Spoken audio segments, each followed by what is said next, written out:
Assalamualaikum warahmatullahi wabarakatuh. Salam pencerahan. Apa kabar pemirsa TV-mu dimanapun Anda berada? Senang rasanya saya Arina Nurrohma dapat kembali hadir menjumpai Anda dalam berita dan analisa. Rangkaian informasi yang cerdas dan mencerahkan akan kami rangkum selama 30 menit ke depan. Berikut berita dan analisa selengkapnya untuk Anda.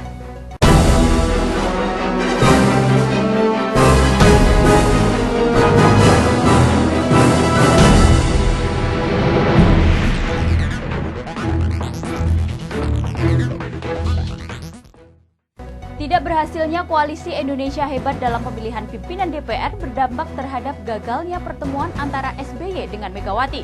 SBY juga dinilai sengaja menutup komunikasinya dengan Partai PDIP. Gagalan koalisi Indonesia Hebat dalam pemilihan pimpinan DPR ditambah kekalahan disahkannya RUU Pilkada serta Undang-Undang MD3 menjadi pukulan telak bagi koalisi Indonesia Hebat. Partai Demokrat dinilai menjadi pihak yang bertanggung jawab, sehingga yang awalnya akan ada pertemuan antara Megawati dan SBY ternyata gagal dilakukan. Sementara itu, politisi PDIP Arya Bima menilai SBY memang sengaja menutup komunikasi dengan mematikan teleponnya. Upaya komunikasi dari pihak PDIP justru tidak disambut Ketua Umum Partai Demokrat, walau PDIP sudah mengirimkan utusan. Pak SBY nggak bisa dihubungi, jangan dibalik. Kata Demokrat untuk mengatur pertemuan dengan Mega hari ini. Jadi Pak SBY-nya yang menghindar, jangan dibalik. Kata Demokrat Bu Mega yang belum legowo mau ketemu Pak SBY. Belum, itu Mbak Puan, Pak Jokowi, Pak Yusuf Kala Cahyo kok. Nggak bisa nemuin untuk mengarrange pertemuan hari ini. Awalnya PDIP meyakini Partai Demokrat bergabung dalam koalisi Merah Putih pada sidang paripurna pemilihan pimpinan DPR. Namun sayangnya hal itu hanya dianggap politik akal-akalan saja. Rizky Nurul Ilmi Bambang Triwibowo memberitakan dari Jakarta. Isu yang menyebutkan bahwa 2,8% anggota DPR RI yang baru dilantik tidak memiliki agama menjadi isu yang hangat di beberapa media online. Untuk menyikapi hal itu, KPU memberikan bantahan dan memberikan kebenarannya. Berikut liputannya. Beredarnya data yang menunjukkan 2,8% anggota DPR RI dari PDIP periode 2014-2019 tidak beragama oleh Republika membuat heboh informasi di dunia digital. Karena mengingat syarat menjadi anggota DPR RI haruslah mencantumkan agama yang dianut. Menanggapi hal ini, Komisioner KPU Haidar Nafis Gumai menjelaskan, berdasarkan data yang ada di KPU, dalam proses pendaftaran setiap pengisian form selalu ada data agama. Hal ini terlihat dari form data yang dituliskan oleh KPU di mana jumlah anggota fraksi PDIP sendiri mengidentifikasi agama yang mereka yakini, yakni 62 beragama Islam, 31 Protestan, 10 Katolik, 5 Hindu, 1 Buddha dengan total 109 anggota. Jadi tidak ada satupun dari fraksi PDIP yang tidak memiliki agama. Ada form BB namanya pernyataan di atas materai. Dan setiap form-form yang lain itu ada kolom agama. Dan mereka mengisi. Ya. Jadi saya tidak tahu data atau yang diberitakan oleh Republika ini mengambil data dari mana gitu. Nah, Haidar menambahkan bahwa dalam Undang-Undang Pemilu Nomor 8 Tahun 2014 menjelaskan syarat menjadi anggota DPR dan DPD RI harus beragama. Untuk itu tidak mungkin KPU meloloskan calon yang tidak memiliki agama. Arina Nurrohmah, Eko Bayurianto memberitakan dari Jakarta. Anggota DPD RI terpilih berusia tertua Mudafar Shah 79 tahun dan termuda Riri Damayanti 24 tahun menjadi pemimpin sementara dalam rapat paripurna pelantikan dan pengambilan sumpah janji anggota DPD RI 2014-2019. Pelantikan anggota DPD periode 2014 hingga 2019 menciptakan suasana dan wajah baru yang 5 tahun ke depan akan menjadi wadah aspirasi rakyat. Termasuk anggota DPD baru dari yang tertua dan termuda. Kedua anggota DPD tertua dan termuda tersebut yaitu Mudafar Shah 79 tahun, kelahiran Ternate, Dapil Provinsi Maluku Utara, dan Riri Damayanti 24 tahun, kelahiran Bengkulu, Dapil Provinsi Bengkulu. Riri Damayanti membacakan prosesi pelantikan dan pengambilan sumpah 132 anggota DPD RI terpilih periode 2014 hingga 2019. Selanjutnya giliran Mudofar dan Riri untuk dilantik dan disumpah. Sekretaris Jenderal DPD RI Sudarsono membacakan keputusan Presiden Republik Indonesia mengenai pelantikan dan pengambilan sumpah anggota DPD RI periode 2014 hingga 2019. Pengambilan sumpah janji diucapkan dan dipandu oleh Ketua Mahkamah Agung Muhammad Hatta Ali dengan disaksikan para rohaniawan. Pengucapan sumpah dan janji juga dilakukan sesuai dengan agama dan kepercayaan masing-masing anggota terpilih. Rizky Nurul Ilmi, Bambang Triwibowo memberitakan dari Jakarta. Ya pemirsa, buntut dari desakan masyarakat agar Presiden membuat Perpu dikabulkan Susilo Bambang Yudhoyono. Namun Perpu Presiden ini kuat kemungkinan akan ditolak oleh DPR RI. Berikut liputan selengkapnya untuk Anda. Polemik disahkannya Undang-Undang Pilkada ditambah aksi walkout Demokrat membuat masyarakat pro Pilkada langsung meragukan kesungguhan Presiden Susilo Bambang Yudhoyono dalam mendukung Pilkada langsung. Demo terus berdatangan untuk mendesak Presiden mengeluarkan Perpu Presiden. Namun Perpu Presiden ini kemungkinan akan ditolak oleh DPR RI mengingat komposisi di Parlemen Koalisi Merah Putih begitu solid. Hidayat Nur Wahid selaku anggota DPR RI yang baru disahkan menjelaskan hampir kuat kemungkinan Perpu DPR ditolak. Karena dari sisi rasionalitas Undang-Undang Pilkada bukan masalah genting dan mendesak. Meski banyak demo dan Koalisi Merah Putih di Parlemen mengungguli jumlah Koalisi Indonesia Hebat dan Demokrat. Saya hampir yakin bahwa DPR akan menolak Perpu dari Presiden. Mengapa? Karena sekali lagi dari sisi rasionalitas terkait dengan mendesak dan gentingan itu tidak ada yang genting dan mendesak. Nomor dua, dari sisi komposisi anggota DPR 2014-2019 itu kemarin Demokrat mempunyai 148 anggota.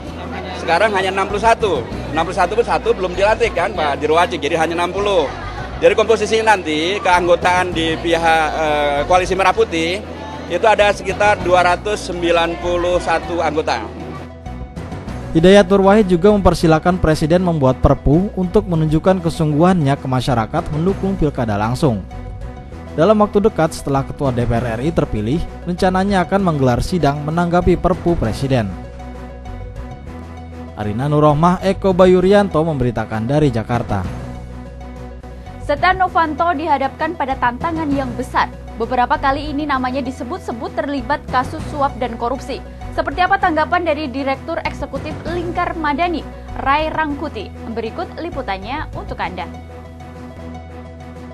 Politisi Partai Golkar Setia Novanto terpilih menjadi Ketua DPR RI periode 2014-2019. Setia Novanto pernah beberapa kali diperiksa sebagai saksi di KPK maupun Pengadilan Tindak Pidana Korupsi. Sejumlah kasus suap dan korupsi Setia berawal dari anggaran Pekan Olahraga Nasional di Riau. Selanjutnya tahun 2013 kemarin, Setia juga disebut-sebut dalam tindak korupsi pengadaan IKTP.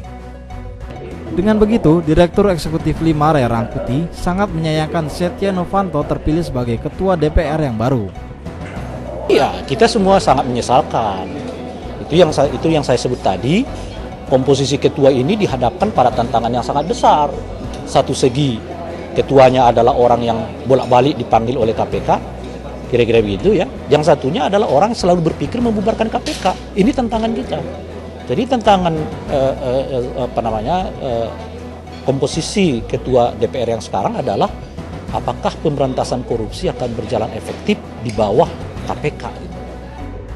Adanya sistem paket dalam sidang paripurna kemarin sudah mencontoh seperti pemilu tidak langsung. Oleh karena itu diharapkan pemilu kada secara langsung kembali dipakai agar masyarakat juga merasakan sendiri tanpa keluhan. Rizky Nurul Ilmi, Bambang Triwibowo memberitakan dari Jakarta.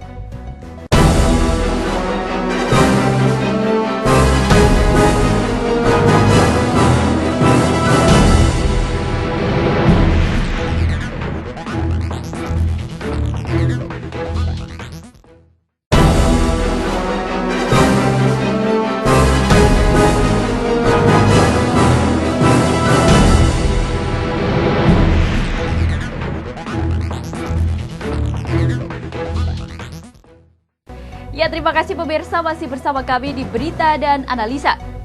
Sejumlah nama kader terbaik Persyarikatan Muhammadiyah kembali digadang-gadang berpotensi mengisi kabinet Jokowi mendatang. Hal ini berdasarkan survei yang dirilis Lembaga Penelitian Indo Strategi.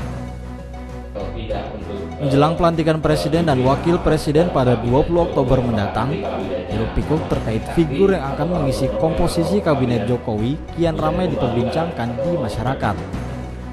Sejumlah nama pun diusulkan masyarakat untuk mendampingi Jokowi dalam 5 tahun kepemimpinannya mendatang.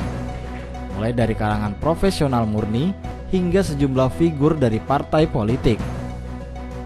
Sejumlah nama juga bermunculan dalam survei yang dirilis lembaga riset Indo Strategi, diantaranya menempatkan beberapa nama kader-kader profesional Persyarikatan Muhammadiyah yang digadang-gadang berpeluang besar untuk menduduki kursi Kementerian Kabinet pemerintahan baru ke depannya. Dalam pernyataan yang disampaikan Direktur Eksekutif Indo Strategi Andar Nubowo, di antara tokoh-tokoh profesional yang diajukan masyarakat, nama seperti Romin Dahuri dan Rektor Universitas Muhammadiyah Surakarta Bambang Setiaji dan Rizal Sukma ditenggarai mendapat dukungan yang cukup besar dari masyarakat untuk diajukan menduduki kursi kementerian. Nah, dari visi misi Jokowi yang telah disampaikan ke publik itu ada pos-pos kementerian strategis, yaitu terkait dengan visi misi dia tentang poros maritim, kartu Indonesia Sehat, kartu pintar. Berkaitan dengan pendidikan, Indo Strategi itu berhasil menangkap aspirasi dari para pakar di bidang pendidikan untuk Kemendikti-Ristek, Pendidikan Tinggi, Riset dan Teknologi. Itu yang paling tinggi adalah Profesor Dr. Bambang Setiaji, Rektor Universitas Muhammadiyah Surakarta. Masuknya sejumlah nama kader terbaik dari Persyarikatan Muhammadiyah yang akan diusung dalam bursa calon menteri pada kabinet Jokowi diharapkan dapat terwujud dan mampu membawa amanah persyarikatan dan menuju Indonesia yang berkemajuan. Ihsan Marsha, Mas Agung Ramantio memberitakan dari Jakarta. PT Bluebird Perusahaan Jasa Transportasi hari ini menyelenggarakan paparan publik mengenai rencana penawaran umum perdana saham atau Initial Public Offering sebesar 20%. PT Bluebird melakukan IPO untuk mendukung rencana mengembangkan usaha perseroan dalam mempertahankan PT Bluebird sebagai pemimpin di layanan transportasi penumpang dan jasa angkutan darat. Dalam IPO tersebut, Bluebird berencana menawarkan sebanyak 20% dari modal ditempatkan dan modal disetor penuh ke perseroan.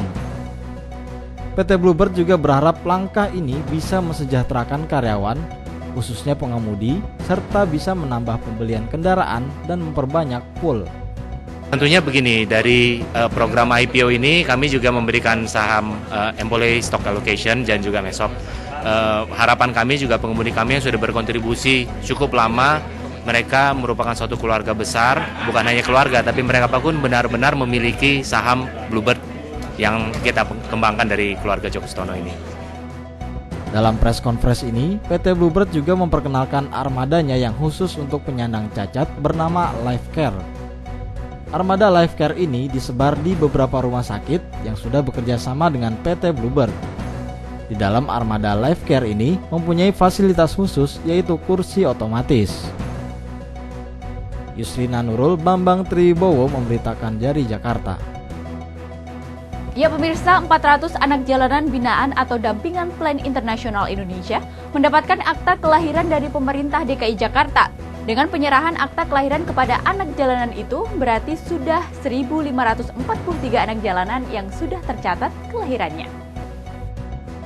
Program akta kelahiran anak jalanan di Indonesia mendapat dukungan dari grup asuransi terbesar di dunia. Program tersebut akan mendorong masyarakat, khususnya keluarga anak jalanan, di wilayah Jakarta agar mencatatkan keberadaan anak-anaknya. Country Director Plan Internasional Indonesia, Mingming Remata Evora menjelaskan bahwa program akta kelahiran anak jalanan merupakan aksi sosial terhadap kaum marginal yang terpinggirkan. Kegiatan ini merupakan simbolis dan masih banyak anak jalanan yang sudah memiliki tanda lahir. Importance of Ini simbol importance of birth registration, pentingnya akte kelahiran, especially for the children who are marginalized. khususnya like untuk the anak-anak yang children. termarginalkan dan terpinggirkan seperti anak jalanan contohnya. So this is a symbolic event Ini hanya simbolik saja, supported by Aviva dibantu oleh Afifa dari perusahaan and internasional our partner Rumah Kita. dan mitra kita Yayasan Rumah Kita. Dinas Kependudukan dan Catatan Sipil DKI Jakarta telah mencatat 1.500 lebih akta kelahiran yang berasal dari anak-anak jalanan. Hal itu tentunya kerja keras oleh lembaga sosial yang saat ini sudah mendampingi anak jalanan tersebut. Kedepan, menurut Asisten Deputi Gubernur Bidang Pengendalian Kependudukan DKI Jakarta Ari Yoga, dirinya akan memfasilitasi semua anak jalanan yang akan membuat akta kelahiran. Tentunya ini harus dilanjutkan dan tentunya Pemda DKI akan memfasilitasi berupa apa, Pak? Supaya jumlahnya lebih banyak lagi. Mereka berharap sistem informasi dan administrasi kependudukan bisa dipakai untuk memverifikasi data tentang anak-anak, termasuk anak-anak terlantar. Hal itu demi kelancaran pencatatan kelahiran terutama kaum marginal.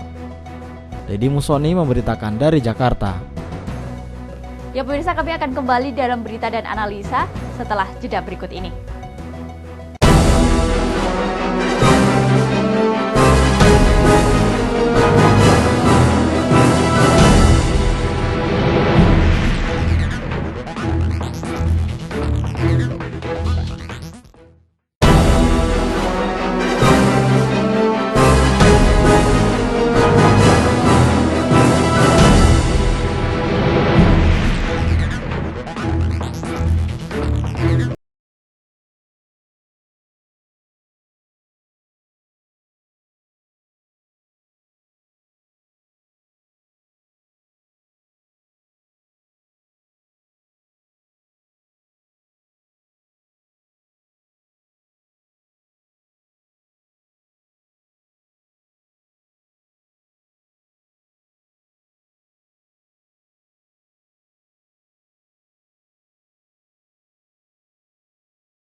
Terima kasih masih bersama kami pemirsa. Lambang berbagai negara kini meramaikan tanah suci, baik di Madinah maupun di Makkah.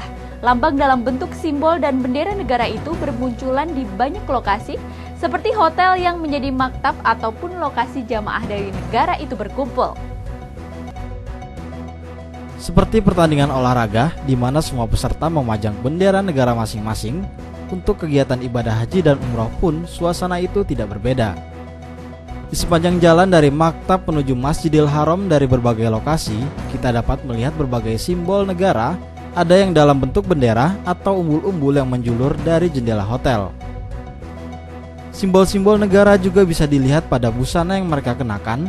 Jemaah dari Turki dan Afrika biasanya sangat disiplin menggunakan simbol-simbol negara mereka, baik pada pin maupun pakaian yang mereka kenakan. Jemaah dari Turki saat hendak pergi ke masjid atau sedang melaksanakan tawaf dan sa'i, maka simbol negara dalam bentuk bendera ukuran kecil selalu mereka bawa untuk pertanda bagi jamaah untuk tetap dalam barisan yang sama. Saat sholat pun kita dapat melihat lambang negara dari Mali, Maroko, Nigeria, Cina, dan beberapa negara pecahan Uni Soviet meramaikan shaf jamaah. Berbeda dengan jamaah haji Indonesia, biasanya hanya disiplin mengenakan lambang merah putih hanya pada hari-hari pertama saja saat mereka sampai di tanah suci. Selebihnya mereka sudah menggunakan pakaian bebas. Sedangkan bendera merah putih pun tak terlalu banyak dapat dilihat, kecuali sekedar pertanda bahwa di hotel tersebut merupakan maktab dari jamaah Indonesia dengan pengenal nomor maktabnya. Bedanya jamaah Indonesia dapat dilihat di seluruh pelosok tanah suci, Mekah dan Madinah. Nyaris tak ada tempat yang tidak ada jamaah Indonesia.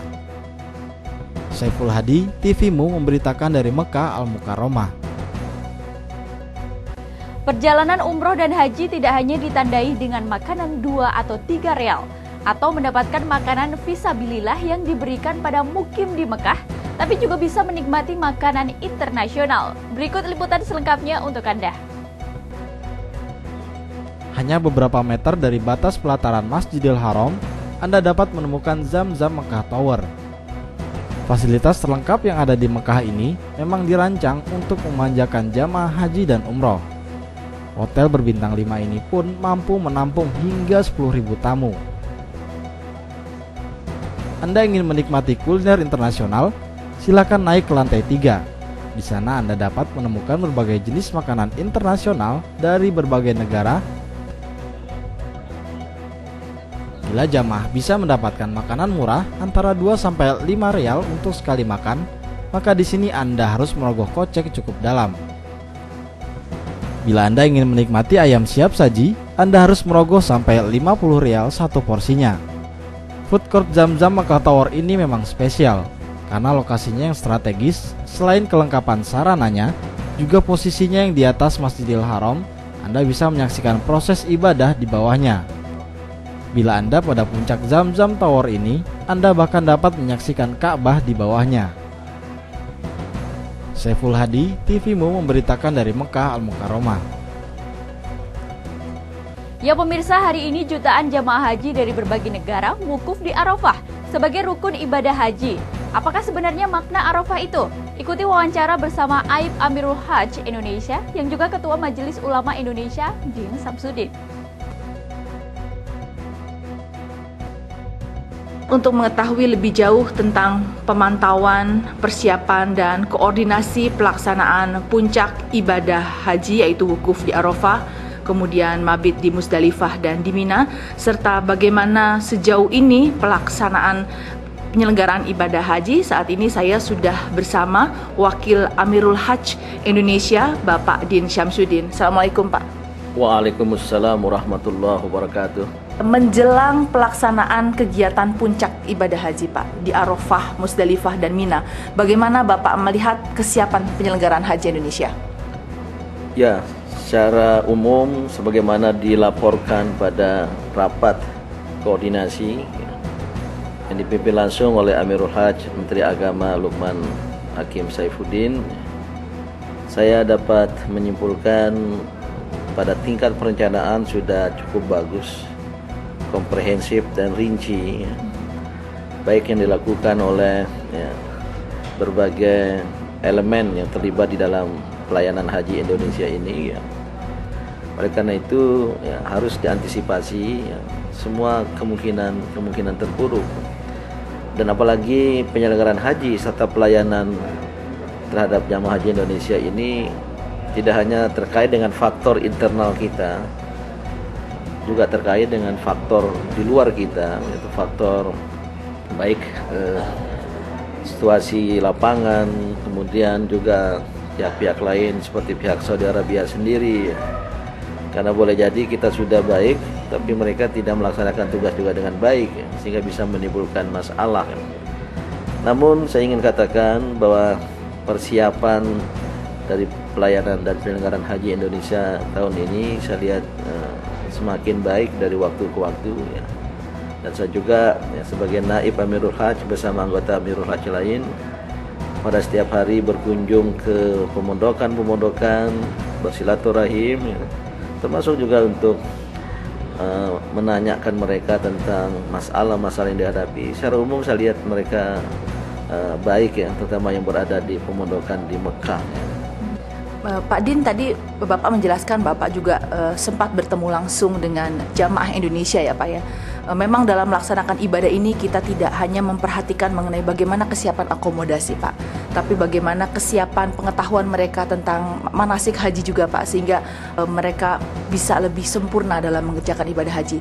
Ketika Bapak bertemu dengan mereka, sempat tidak Pak ada masukan atau pertanyaan-pertanyaan dari mereka mengenai kurang paham terhadap manasik haji ini Pak? Secara umum tidak ada ya. Mungkin saja yang kebetulan yang saya hadapi ya tidak mengalami masalah seperti itu. Saya kira bimbingan haji ini sudah cukup bagus dilakukan sejak dari tanah air. Karena juga ada KBIH bahkan yang dikelola oleh ormas-ormas Islam dan kelompok-kelompok Islam ya. Sehingga sejak mereka mendaftar ada latihan manasik dan lain sebagainya. Saya kira beberapa tahun terakhir ini itu cukup marak. Selain juga pengetahuan umat tentang ibadah haji, tentang kaifiat, tata caranya itu juga cukup luas diajarkan dan bahkan bisa dibaca ya. Buku-buku yang secara tertulis kan cukup banyak, baik yang disiapkan oleh Kementerian Agama sendiri yang sangat lengkap, bahkan doa-doa kapan saja, di mana saja harus dibaca itu sudah disiapkan, sehingga relatif itu sudah sudah cukup baik ya. Sehingga jamaah mungkin tidak lagi banyak bertanya soal itu. Sementara apalagi di setiap kelompok itu ada pembimbingnya ya. Mungkin mereka bisa langsung bertanya pada pembimbing yang mendampingi sewaktu-waktu. Sekarang kita ke Wukuf Arafah Pak, tanggal 9 Zulhijjah, dan itu jatuhnya adalah hari Jumat Pak. Banyak saya juga bertemu dengan beberapa jamaah yang mensyukuri bahwa kita akan menjumpai Haji Akbar begitu loh Pak. Ini sebetulnya ada kontroversi juga mengenai Haji Akbar, tapi yang saya ingin tahu pandangan dari Pak Din sendiri mengenai Haji Akbar itu sebetulnya bagaimana Pak? Ya, memang Al-Quran dan Al-Hadis menyebut istilah Al-Hajjul Akbar, haji besar. Dan banyak sekali penafsiran para ulama sejak dulu hingga sekarang ini tentang apa itu dan kapan itu Haji Akbar ya. Ada yang mengatakan Al-Hajjul Akbar itu ya haji itu sendiri, untuk dibedakan dengan umroh yang adalah Al-Hajjul Asgar, haji kecil. Ada yang berpendapat Al-Hajjul Akbar itu ya wukuf di Arafah, kapanpun, pada hari apapun ya. Itulah Haji Akbar. Ada yang mengaitkan yaitu lebih kepada Yaumun Nahar, hari berkorban, yaitu sehari setelah wukuf di Arafah itu ya. Dan lain sebagainya yang memang tidak salah, kemudian diterima dengan kegembiraan yang lebih ya, karena memang waktu Rasulullah SAW menunaikan ibadah haji yang sekali-kalinya dalam hidupnya itu terjadi pada hari Jumat, sehingga inilah disebut Al-Hajjul Akbar. Nah, tapi tidak, pada pendapat saya bahwa semua haji itu adalah Al-Hajjul Akbar. Cuma yang patut disyukuri bukan karena mengulangi hari yang telah terjadi dialami oleh Rasulullah SAW dulu itu, tetapi hari Jumat itu memang punya posisi khusus ya, di dalam tradisi keislaman disebut dengan Sayyidul Ayyam ya, yaitu semulia-mulianya hari ya. Biasa dalam tradisi agama ada hari yang lebih mulia. Mungkin juga karena hari Jumat itu berbeda dengan hari-hari lain ya, sholat pada siang harinya itu disebut sebagai sholat Jumat. Ada sholat khusus ya, tidak cukup zuhur ya.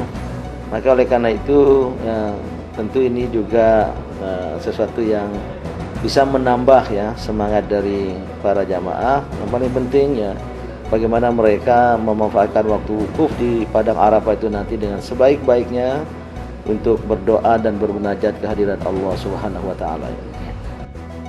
Ya pemirsa, berita haji tadi menutup jumpa kita kali ini. Saya Arina Nurrohma berserta kru yang bertugas mengucapkan terima kasih atas kebersamaan Anda. Sampai jumpa lain waktu dan jangan lupa saksikan berita dan analisa setiap harinya hanya di TVMU. Salam pencerahan dan wassalamualaikum warahmatullahi wabarakatuh. Sampai jumpa.